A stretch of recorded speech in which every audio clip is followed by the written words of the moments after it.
dhe dërgojeni projektin edhe një herë. Si kanë marrë parasysh fare? Jo, si kanë marrë parasysh.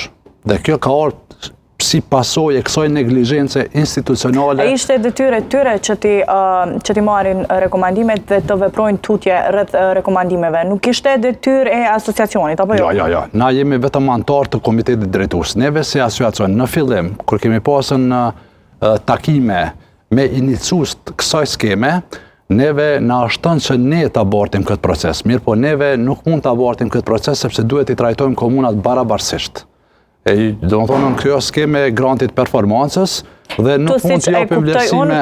Komunat duhet të konkurojnë, apo jo? Po, do të thonë i dhe pastaj se cila fiton? I merr edhe mjetet financiare, më shumë. Sa milion mund të fitoj peja? 2 milion mundet me fitu, 1.8, 1.6, varësisht prej performancës komunave dhe çka është me rëndësi, se këto mjetet financiare shkojnë drejt për drejt në investime kapitale. Kjo është shumë e rëndësishme, se komunat po ballafaqohen me shumë sfida tash, me shumë probleme. Kontratat kolektive, po i dini, masat nga Bashkimi Evropian.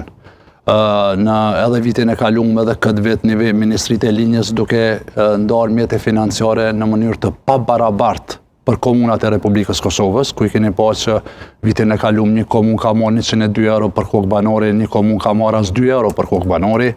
Këtë vit një komunë merr më shumë mjete financiare se sa Prishtina dhe Prizreni bashk. Për këtë arsye, kryetarët e komunave janë duke i përcjell këto me këshërit jashtëzakonshme. Dhe neve nuk kemi kërkuar asgjë përveç tregoni problemin. Duhet jeni transparent sepse ato mjete financiare përmendni për komunat, nuk përmendni për veti. Mirë po kjo transparencë mungon në Ministrinë e Administrimit të Pushtetit Lokal. Po të kishte transparencë do t'i diskutonin. Na kemi bordi i Asociacionit Komunat Kosovës ka bërë kërkesë. Sa mungesë të transparencës. Po, APL-ja duhet më përgjigj për këtë arsye ne kemi drejtuar kërkesën me 6 maj. Mirë po, ata kishin postu aty ishin kap me mu personalisht, kënse unë do të përfitoj këto për të paraqet interesat private. Çfarë interesi privat unë kam nëse i jepën komunave 15 milion euro, do të shkojnë në xhepin tim ato? Apo unë kam detyrë obligim. Unë e bordi i Asociacionit Komunat Kosovës, kur merr një vendim, unë duhet me dërgu atë vendim, po, duhet me respektu se e kam organizacione. Ata mirën me mu personalisht, nuk mirën me problemin, po tash, për ta mshef problemin, mirën me mu. Dhe tash vije një pikpyetje e madhe. Çka ka aty për të fshehur?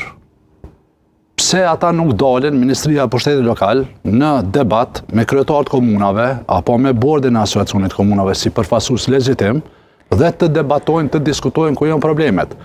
Tu e po që këta nuk po janë transparent, Ministria e Pushtetit Lokal, jam të folë për Ministrinë e Pushtetit Lokal, apo. Neve dje kemi dorëzuar një letër te Komisioni Evropian, do të thonë bordi i asociacionit. Gjithmonë po flas për bordin e asociacionit. Ku kemi kërkuar nga Komisioni Evropian të dimë se ku është problemi, sepse komunat ju jeni drejtuar edhe komisionit. A mund ta shoh pak? Po, patjetër. Ju jeni drejtuar edhe komisionit për neglizhencën e ministrisë apo? Na kemi bërë kërkesë pothuajse të ngjashme si e kemi bërë ndaj MAPL-s, mirë po pasi që MAPL-ja nuk po jep informata, neve jemi të obliguar tash me lyp të institucione ndërkombëtare. Do thonë në vend se MAPL-ja të na informoj neve si asociacion, bordin e asociacionit dhe kryetarët e komunave, kemi një hall. Jemi në këtë fazë mund t'i humbasim 15 milion euro për grantin e performancës, që është një skeme jashtëzakonshme, e cila është zhvilluar ndër vite. Këta mirën me mu, personalisht, dhe bordi i asociacionit sot ka reagu. E keni pasur përplasje individuale, personale me ministrin Krasniqi? Jo, ma çfarë, bile ministri Krasniqi është bërë drejtor i Agjencisë për Demokraci Lokale në PEI, ku ne kemi iniciuar proces si asociacion. Se Asociacioni Komunat Kosovës është antar i Agjencionit për Demokraci Lokale të Evropës. Dhe në bashkëpunim me këtë agjencion, neve kemi hap një zyre në PEI, dhe pastaj ministri në detyrë, Elbert Krasniqi ka qenë drejtori i asoj organizate, kemi pas bashkëpunim të sinqert, mirë po me marrjen e detyrës si ministri i Pushtetit Lokal, pastaj kanë qenë disa iniciativa, për shembull, ministri në detyrë Elbert Krasniqi pa të filluar amandamentimin e ligjit për veçeverisë lokale pas një konsult me komuna. dhe pa të filluar amandamentimin e këtij ligji në